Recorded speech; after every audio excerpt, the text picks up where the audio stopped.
بسم اللہ الرحمن الرحیم۔ باب صوم، تیسرا باب، بر وزن فعلا یفعلو، سمع فعلا یفعلو کے وزن پر۔ فعلا یعنی ماضی میں عین کلمے کے کسرے کے ساتھ اور مضارع میں عین کلمے کے فتحے کے ساتھ۔ فرماتے ہیں بکسر العین فی الماضی و فتحہا فی الغابر، ماضی میں عین کلمے کے کسرے کے ساتھ اور غابر یعنی مضارع میں عین کلمے کے فتح کے ساتھ۔ مضارع کو غابر کیوں کہتے ہیں، اس کی وجہ ہم نے اس سے پہلے سبق میں بتا دی ہے۔ مثال اس کی جیسے کہ السمع والسماع، السمع کا معنی سننا، یہ بھی مصدر ہے، السماع بلکہ السماع سین کے زیر کے ساتھ، اس کا معنی بھی ہوتا ہے سننا۔ السمع سننا، ٹھیک ہے، یہ بھی مصدر ہے۔ اور السماع یہ بھی مصدر ہے۔ اگر اس کو سین کے زبر کے ساتھ السماع بھی پڑھ سکتے ہیں، اس کا معنی بھی سننا ہی ہوتا ہے، مصدر ہے یہ۔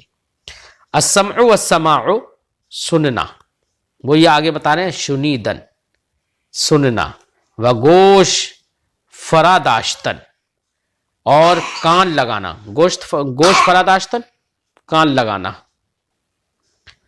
کان لگانا یعنی کسی چیز کو دھیان سے سننا، ٹھیک ہے، یہ سمع کہلاتا ہے۔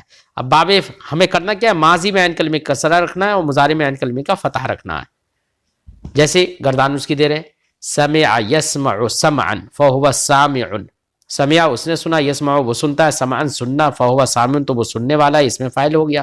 وسمع یسمع سمعا فہو مسموع، سمع وہ سنا گیا، یسمع وہ سنا جاتا ہے، سمعا سننا، فہو مسموع تو وہ سنا ہوا ہے، مسموع یہ اس میں مفعول ہو گیا، ٹھیک ہے۔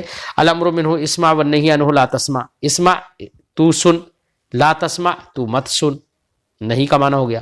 والظرف منہ مسمع، اور اسی سے اس میں ظرف بنائے گا مسمع، ٹھیک ہے۔ اب اس میں ظرف میں آپ کو صرف کیا دھیان میں رکھنا ہے کہ مضارع میں اگر عین کلمہ مفتوح ہے تو یہ مسمع ہوگا، یعنی وہی میم کو مفتوح رکھیں گے، یعنی عین کلمہ مفتوح رہے گا اس ظرف میں بھی۔ اور مضارع میں عین کلمہ اگر مکسور ہے تو ظرف میں بھی عین کلمہ مکسور رہے گا، جیسے کہ ضرب یضربو سے مضربن آپ نے پڑھا تھا، ٹھیک ہے۔ تو یہاں پر مسمعون فرماتے ہیں یہ والظرف منہ مسمعون، مسمعون یعنی سننے کی جگہ یا سننے کا وقت۔ والآلۃ منہ، اور اسی سے اس میں آلہ مسمعون مسمعۃ مسمعون ہے، ٹھیک ہے۔ اور تسنیتہما، اور ان دونوں کی تسنیہ یعنی اس میں ظرف اس میں آلہ دونوں کی تسنیہ مسمعان و مسمعان، ٹھیک ہے۔ تو مسمعان یہ ظرف کی تسنیہ ہے اور مسمعان یہ اس میں آلہ کی تسنیہ ہے۔ والجمع منہما، اور ان دونوں کی جمع یعنی ظرف اور آلہ دونوں کی جمع مسامع اور مسامعی ہے۔ مسامع یہ اس میں ظرف مسمعو کی بھی جمع ہے اور مسمعون کی بھی جمع ہے، ٹھیک ہے، اور مسمعتن کی بھی جمع ہے۔ اور جو اس میں اعلیٰ کا صیغہ مسماعن تھا اس کی جمع مسامیع ہے، ٹھیک ہے۔ وافعل التفضیل منہ، اور اسی سے اس میں تفضیل کا صیغہ اسمعو ہے، اور اس میں تفضیل اسمعو جو مذکر کا ہے اسی کی مؤنث والمؤنث منہ، اور اسی سے مؤنث سمعا ہے۔ سمعا اسمعو بہت زیادہ سننے والا، سمعا بہت زیادہ سننے والی مؤنث۔ وتسنیتہما، دونوں کی تسنیہ اسمعان و سمعیان ہے۔ والجمع منہما، اور دونوں کی جمع اسمعون و اسامع و سمع و سمعیات ہے۔ تو اسمعون یا اسمعو کی جمع سالم ہے، اسامع یہ اسمعو کی جمع تکسیر ہے، اور سمعا کی جمع تکسیر سمعن ہے، اور جمع سمعا کی جمع سالم سمعیات ہے، ٹھیک ہے۔ یہ باب سمع یسمعو سے باب فعل یفعلو سے آپ نے باب یہ ایک لفظ پڑھا سمع یسمع سمعن اور سماعن۔ اب اسی سے چند الفاظ دے رہے ہیں کہ باب سمع سے چند الفاظ اور بھی آتے ہیں، اور بہت سارے آتے ہیں، یہاں پر چند آپ لوگوں کو یاد کرنے کے لیے دے دیے۔ فرماتے ہیں العلم، العلم دانستن جاننا، العلم کا معنی ہوتا ہے جاننا، یہ بھی وہی فعل یفعلو سے، لہذا گردان کریں گے علم یعلم علما فہو عالم، علم یعلم علما فہو معلوم الی آخر، ایسے ہی گردان کر دیں گے۔ الفہم دریافتن، الفہم کا معنی سمجھنا پوچھنا ہے، دریافتن سمجھنا، الفہم و سمجھنا، اس کی بھی ویسی ہی گردان کریں گے. فہم یفہم فہمن فہو فاہم وفہم یفہم فہمن فہو مفہوم. ٹھیک ہے، اس طرح سے گردان کریں گے. ایسے ہی اگلے لفظ ہے الحفظ. الحفظ نگاہ داشتن. نگاہ داشتن کا مطلب یاد رکھنا. تو الحفظ کا معنی یاد کرنا. تو یہ بھی وہی اسی باب سے حافظ ماضی میں فا کلمے کے کسرے کے ساتھ، عین کلمے کے کسرے کے ساتھ. حافظ یحفظ حفظا فہو حافظ. حفظ یحفظ حفظا فہو محفوظ. ویسی گردان کریں گے پوری. الشہادت. الشہادت کا معنی ہوتا ہے گواہی دادن، گواہی دینا.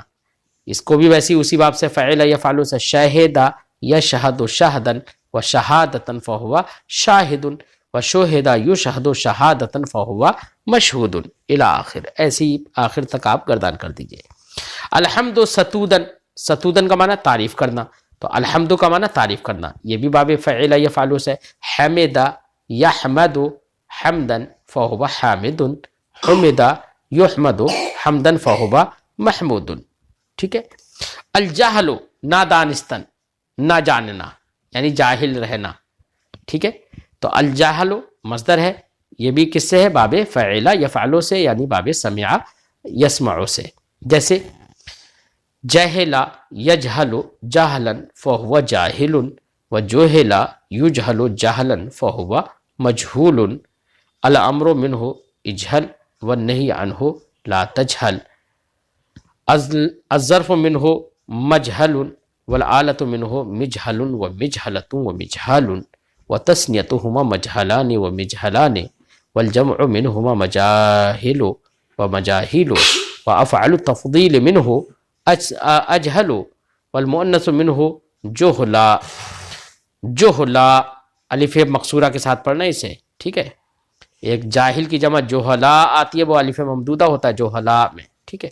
وتثنیتہما اسمعان وسمعیان نہیں جہل سے وتثنیتہما اجہلان وجہلیان والجمع منہما اجہلون واجاہل وجہل وجہلیات.